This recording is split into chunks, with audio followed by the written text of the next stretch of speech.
মাত্র ৪,৫০০ টাকায় যদি কেউ হোমস্টেতে থাকতে চাও এবং পাহাড়ের মজা নিতে চাও, তাহলে চলে যেতে হবে তোমাদের কোথায়, সেটা দেখতে গেলে পুরো ভিডিওটা দেখতে হবে।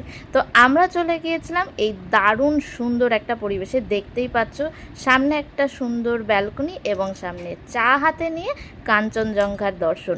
এরকম যদি জায়গায় তোমরা গিয়ে নিজেদের কোয়ালিটি টাইম স্পেন্ড করতে হলে চলে আসতে হবে শিটংয়ে। হ্যাঁ, আমরা চলে গিয়েছিলাম উড়নচণ্ডীর সাথে, এবং সেখানে গিয়ে তাদের দেওয়া হোমস্টে এবং তাদের ব্যবহার ছিল এক অনন্য।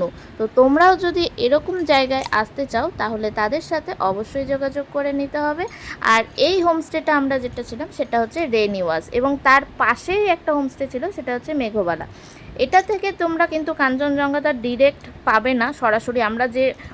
আমরা যে ব্যালকনিটায় বসে যেটা কাঞ্চনজঙ্ঘা দেখতে দেখতে চা খেয়েছিলাম সেটা পাবে না, কিন্তু এরও একটা আলাদা ভাইবস আছে। তো আমি যে এখন নদীটার কাছে গিয়েছি পাথর ঘেরা, সেটা তোমরা যদি জানো এর নাম অবশ্যই কমেন্ট করো।